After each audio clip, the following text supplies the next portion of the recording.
Yosa, kembali lagi di Kakoi Anime. Dan ya, ini dia full spoiler manga One Piece chapter 1093 yang berjudul Luffy versus Kizaru. Nah, chapter kali ini ditemani dengan suatu cover request yang bertemakan beberapa Tarsius mencuri kacamata Koby dan Helmeppo.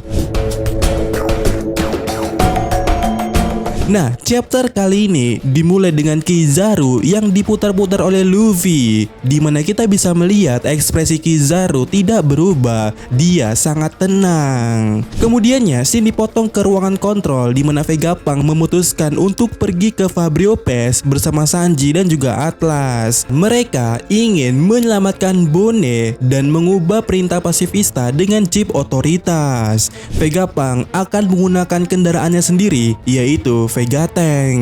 Kemudian kita bisa melihat bahwasannya Vegapunk menyebut Bone sebagai anak kecil. Dia membicarakannya seolah-olah dia adalah anak kecil. Yang mana ya, Licker menaruh pradugaan bahwasannya mungkin saja usia Bone sebenarnya mungkin lebih muda dari yang kita tahu pada saat ini. Kemudian kita mengetahui pula bahwasannya Nami, Usopp dan Edison tetap berada di ruang kontrol, sementara Jinbe membawa semua barang Vegapunk ke belakang pulau. Di mana di tempat lainnya kita mengetahui bahwasannya Lilith menggunakan Franky Shogun untuk membawa Thousand Sun Eagle ke titik yang telah ditentukan, yaitu titik yang sama dengan titik yang dituju oleh Jinbe.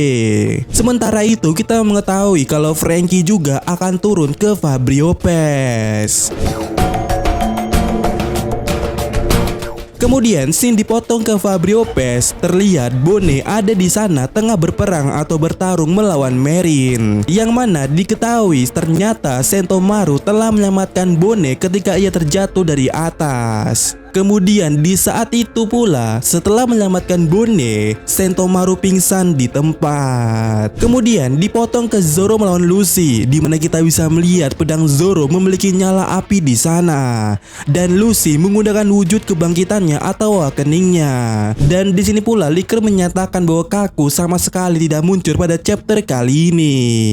Yang mana ya, Zoro yang ada di sana berkata kepada Lucy bahwasanya dengan level seperti ini kau tidak akan bisa melawan kapten kami. Tetapi Lucy malah mengatakan bahwasannya level ini layak untuk membunuh kru Yonko nomor 2. Kemudian scene kembali lagi ke pertempuran Luffy melawan Kizaru. Yang mana ya, di sini Luffy melempar Kizaru ke laut dan Kizaru berkata, "Hohoho, aku akan jatuh ke laut."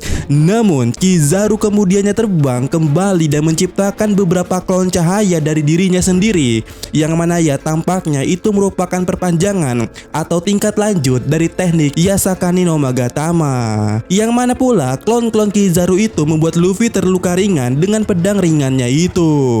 Sementara itu, Luffy menggunakan teknik Gomu Gomu no Down Step-nya untuk menghancurkan semua klon Kizaru, tetapi Kizaru yang asli ternyata sudah tidak ada di sana. Kizaru yang asli telah kembali ke ruangan kontrol untuk membunuh Vegapunk, tapi Vegapunk sudah pergi. Kemudian kita melihat bahwasannya Kizaru terbang menuju Vega Tank dan menyerangnya dengan teknik cahayanya. Tetapi Luffy mengikutinya dan berhasil melindungi Vega Tank milik Vegapunk itu. Dan kita bisa melihat ya, Luffy mengambil cahayanya Kizaru dan membaginya ke berbagai arah. Dan ya, akhirnya Gear 5 Luffy bisa mengatasi teknik cahaya daripada seorang Kizaru. Kemudian kita bisa melihat pula bahwasannya Vega Tank telah tiba dengan selamat di fase Fabrio, yang mana kemudiannya chapter kali ini berakhir dengan Atlas yang menimpa perintah Kizaru ke pasifista, atau lebih tepatnya mengambil alih kontrol daripada pasifista. Namun di panel terakhir kita bisa melihat pemandangan yang berubah, dan kita juga bisa melihat Sartun atau Gorosei Sartun menatap dengan penuh ancaman. Dan ya, untuk minggu depan libur. Dan ya, sedikit berbicara soal spoiler kali ini, di mana kita mengetahui bahwasannya seorang Sartun telah melakukan suatu tatapan dengan penuh ancamannya. Apakah dengan begitu Dan apakah dengan begitu pula ini menandakan bahwasannya seorang Sartun akan beraksi pada chapter mendatang?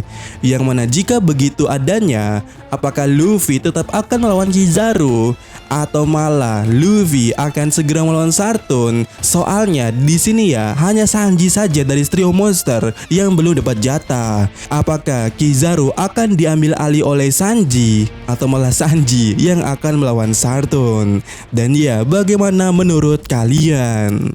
Kemudian pada spoiler kali ini, Licker menduga kalau mungkin saja umur Bone lebih muda daripada itu. Yang mana ya ini cukup masuk akal karena pada chapter sebelumnya yaitu chapter 1092 kita mengetahui pada dasarnya Kizaru aja sampai kaget dengan tubuh atau bentuk tubuh Bone yang telah dewasa itu.